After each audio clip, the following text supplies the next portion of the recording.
सभी को अपने पेरेंट्स से ये कहते ज़रूर सुना है कि ओ आपकी सिर्फ 3 बेटियां हैं, आपके बेटे नहीं हैं। फिर मुझे समझदारी आई कि I don't want to let my parents regret having daughters. I worked as a teacher for 3 years। I earned very average. Parents को प्राउड फील कराएंगे, बेटी बेटे से कम नहीं होती। तब असलियत से थोड़ा सामना होने लगा कि यार इतना भी इजी नहीं है। जनवरी में I got married that time and that's why I had to leave my job. पे मेरी मदर ने मुझे हमेशा ये सिखाया था, कपल में एक पर्सन कमाएगा तो वो सिर्फ अपनी नीड्स या ज़रूरतें पूरी कर सकता है, और अगर दोनों मिल के कमाएंगे तो आप अपने सपने भी पूरी कर सकते हैं। बहुत सारी अपॉर्चुनिटीज़ मिली, तब ये रियलाइज़ हुआ कि आई एम लैकिंग स्किल्स। फिर बिज़ गुरुकुल मिला, बिज़ गुरुकुल से मेरी इनकम होने लगी। A very sad incident happened. My father used to own a business. 7-8 साल ये बिजनेस चलने के बाद one fine day they came and they literally burned our excavator in front of my father's eyes.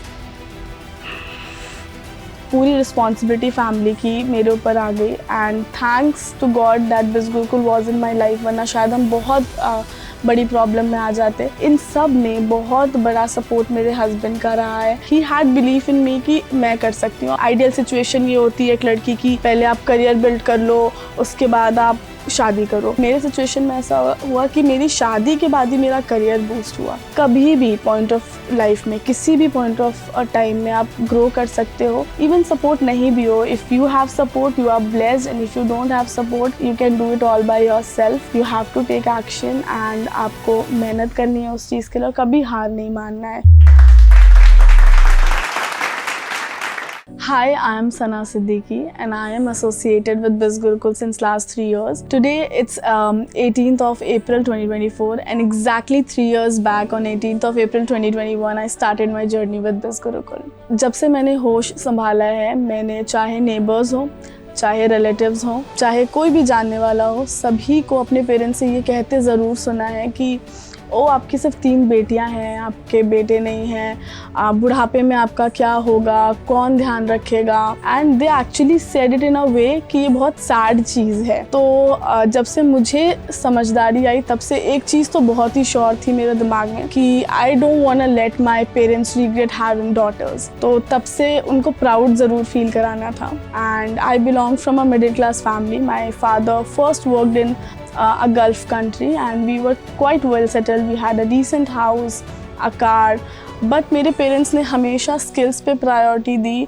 We never did any trips, कोई luxury नहीं, कोई ऐसे महंगे फ़ोन्स या व्हीकल्स हमें यूज़ करने नहीं मिले, या हम कोई महंगे रेस्टोरेंट्स नहीं जाते होते थे, ना महंगे कपड़े पहनते थे। जो मोस्टली फंड्स जो मेरे फादर अर्न करते थे वो हमारी एजुकेशन पे जाता था, बिकॉज माई मदर फेल्ट वो हमें बहुत अच्छे से एजुकेट करना चाहती हैं सो दैट लाइफ में अच्छा ग्रो करें। टाइम पास बाय, बड़े हो गए एंड फिर एक रियलिटी चेक मिला जब जॉब स्टार्ट करी। I worked as a teacher for 3 years right after my graduation and I earned very average, very minimal. तब पता लगा कि जो मैं बचपन में सोचती थी कि पेरेंट्स को प्राउड फील कराएंगे, ध्यान रख लेंगे, सोसाइटी का मुंह बंद करवा देंगे, बेटी बेटे से कम नहीं होती। तब असलियत से थोड़ा सामना होने लगा कि यार इतना भी इजी नहीं है, इस सैलरी में, इस इनकम में कैसे आगे चीज़ें मैनेज होंगी। एंड चलती गई, करियर चलता गया। फिर मेरा माइंडसेट एक मिडिल क्लास माइंडसेट में ही कहीं ना कहीं कंस्ट्रेंट होता गया, रेस्ट्रिक्टेड होता गया कि ओके ठीक है, यही लाइफ है, ऐसे ही मैनेज करना है। In few years I will get married and फिर शायद मेरा हस्बैंड कुछ इतना कमाएगा और थोड़ा मैं कमाऊंगी, और फिर हम यही जो जीते आए वही लाइफ कंटिन्यू करते जाएंगे, एक middle class average life. But सपने तो थे ही जो पूरे करने थे। फिर उसके बाद Covid happened and I had to leave my job as I was getting married. Second lockdown में और फर्स्ट लॉकडाउन के बीच में जो थोड़ा सा गैप आया था, जनवरी में I got married that time and that's why I had to leave my job. Job के बाद 3 महीने मैं घर पे लॉकडाउन पे रह गई एंड जब वो 3 महीने का टाइम स्पैन था, I had few savings in my bank account जो मेरी खुद की अर्न थी and majority savings drain out हो चुकी थी बिकॉज ऑफ ऑब्वियसली मेरी शादी हुई थी। तो वो 3 महीने मेरी लाइफ के बेसिकली कह सकते हैं कि लाइफ चेंजिंग मोमेंट्स थे। उस टाइम पे I had Netflix, I had Amazon prime, जो हम सबको ऐसा लगता है कि हाँ ठीक है, टाइम पास के लिए इनफ है। लेकिन कुछ एक टाइम के बाद वो चीज़ें मुझे अच्छी नहीं लग रही थी and I felt like I am literally wasting my time. I was 24.5 years back then and I was like कि I am good at teaching और शायद ये कोविड ख़त्म होगा तो मैं कभी भी वापस से टीचिंग प्रोफेशन में जा सकती हूँ. I had that confidence in me. But what else, क्या एक 24 years की लड़की सिर्फ यही चीज़ करना चाहती है या फिर उसको लाइफ में और कुछ एक्सप्लोर करना है और चीज़ें सीखनी है जिससे कि वो ज़्यादा अच्छे से लाइफ में ग्रो कर सके. I started searching opportunities online. बहुत सारी अपॉर्चुनिटीज़ मिली. जब अपॉर्चुनिटीज़ मिली तब ये रियलाइज़ हुआ कि आई एम लैकिंग स्किल्स. मुझे चीज़ें नहीं आती हैं जो कि आगे और काम करने के लिए ज़रूरी हैं. तब मुझे लगा कि नहीं, I had to learn more. फिर बिज़ गुरुकुल मिला. जब चीज़ें देखी ऐसा लगा कि स्टार्ट करना चाहिए. It's worth giving a try because skills तो आती नहीं है and it was such a platform जो आपको स्किल्स भी प्रोवाइड कर रहा था एंड कहीं ना कहीं आपको एक अर्निंग अपॉर्चुनिटी भी मिल रही थी. बिज़ गुरुकुल स्टार्ट करने का एक बहुत ही मेजर रीज़न ये भी था कि मेरा जो बैंक बैलेंस था वो बिल्कुल ड्रेन आउट हो चुका था and I was grown in such a manner जहाँ पे मेरी मदर ने मुझे हमेशा ये सिखाया था दिस लाइन कि अगर कपल में एक पर्सन कमाएगा तो वो सिर्फ अपनी नीड्स या ज़रूरतें पूरी कर सकता है और अगर दोनों मिल के कमाएंगे तो आप अपने सपने भी पूरी कर सकते हैं. And that line keeps me motivated to work all the time. तो ये तो था ही कि मुझे करना है एंड लॉकडाउन था, कुछ और काम भी नहीं था. So I started with Biz Gurukul. Biz Gurukul start करने के बाद टू बी वेरी ऑनेस्ट मेरी जर्नी बहुत स्मूथ रही एंड आई थिंक उसका सबसे बड़ा रीज़न ये है कि स्टार्टिंग से मैंने ट्रेनिंग्स को A1 टॉप मोस्ट प्रायोरिटी पे रखा है. एंड जब मैं न्यू आई थी अपने इन-लॉज के यहाँ शिफ्ट हुई और जब मुझे ट्रेनिंग्स लेने का टाइम होता था मैं उसका कभी भी मिस नहीं करती थी.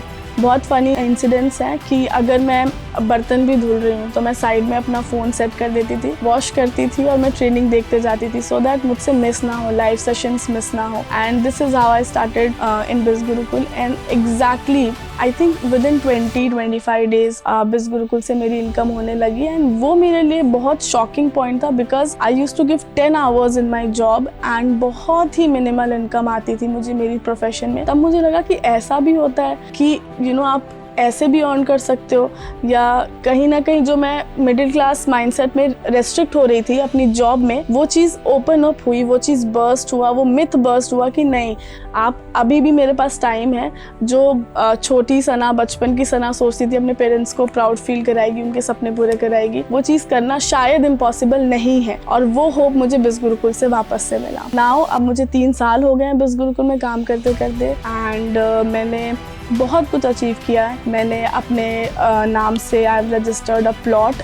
पता नहीं कितने लोगों के लिए बड़ी चीज़ है, कितने लोगों के लिए छोटी चीज़ है, बट मेरे लिए बहुत बड़ी चीज़ है बिकॉज मैंने कभी भी नहीं सोचा था कि मैं ये कर सकती हूँ and that too coming from जहाँ पे लड़कियों को इतना अंडर एस्टिमेट किया जाता है या फिर एक सैड फीलिंग बताई जाती है लड़कियों को ना. I own a car at the age of 27 now and international trips, national trips, family को सपोर्ट. 1 साल तक बिज़ गुरुकुल के स्टार्ट करने के बाद तो शायद वो पैसे मैं अपनी लग्जरी के लिए यूज़ कर रही थी but then a very sad incident happen with my family at my parents. My father use to own a business and he use to have an excavator JCB and because I am from Chhattisgarh so Chhattisgarh में if you know एक belt होती है जहाँ पे नक्सलाइट्स रहते हैं and they don't want development there.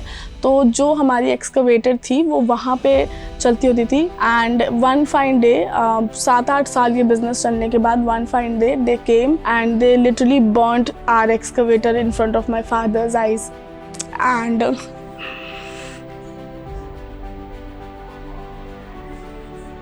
JCB के जलने के बाद पूरी रिस्पॉन्सिबिलिटी फैमिली की मेरे ऊपर आ गई and thanks to God that biz Gurukul was in my life, वरना शायद हम बहुत बड़ी प्रॉब्लम में आ जाते. बिकॉज बिज़ गुरुकुल था तो हम बहुत ईज़िली वो इतनी मुश्किल सिचुएशन जो कि इतना बड़ा मिस हैपनिंग था बहुत ईज़िली टल गया. बिल्कुल हमें प्रॉब्लम फेस नहीं करनी पड़ी and today I am supporting my parents financially. Not that they are living a normal life but they are living quite well and इन सब में बहुत बड़ा सपोर्ट मेरे हस्बैंड का रहा है. मैं बहुत इनिशियल लेवल पे थी तब सबको थोड़ा सेल्फ डाउट आता है but he was there through all thick and thin. He celebrated my first 10,000 to first 1 lakh, 5 lakhs, 10 lakhs, and so on. छोटी से हर बड़ी अचीवमेंट को उन्होंने सेलिब्रेट किया है, सपोर्ट किया है, और जब भी डिसअपॉइंटमेंट या फिर डीमोटिवेशन होता था, he was there, he had belief in me कि मैं कर सकती हूँ। और वो आई थिंक एक कॉन्स्टेंट सपोर्ट रहना, पेरेंट्स ने अपना काम कर दिया, एजुकेट कर दिया, स्टार्ट करवा दिया, पुश दे दी, एंड एक माइंडसेट दे दिया, बड़ा कर दिया। एक काइंड ऑफ जो मेरे अंदर का कैरेक्टर है वो मेरे पेरेंट्स के थ्रू आ गया, लेकिन हस्बैंड के थ्रू वो motivation to constantly keep going. और बहुत लोगों की लाइफ में ऐसा हो जाता है कि करियर में रुकावट आ जाती है शादी, बिकॉज हमने हमेशा ये देखा है, आइडियल सिचुएशन ये होती है एक लड़की की, पहले आप करियर बिल्ड कर लो, उसके बाद आप शादी करो, तभी आप कुछ सोसाइटी में आपका नाम होगा। बट मेरे सिचुएशन में ऐसा हुआ कि मेरी शादी के बाद ही मेरा करियर बूस्ट हुआ। तो मेरी स्टोरी के थ्रू मैं बस हर एक लड़की को ये इंस्पिरेशन देना चाहती हूँ कि आप कभी भी पॉइंट ऑफ लाइफ में, किसी भी पॉइंट ऑफ टाइम में आप ग्रो कर सकते हो। You just need that motivation, discipline, right skill and support. Even support नहीं भी हो, if you have support you are blessed, and if you don't have support you can do it all by yourself. और आपके अंदर वो determination होना ज़रूरी है। So if you are determined enough, अगर आपको लाइफ में कुछ बड़ा करना है, you have to take action, and आपको मेहनत करनी है उस चीज़ के लिए, कभी हार नहीं मानना है। Never giving up attitude is very much necessary if you want to grow in life.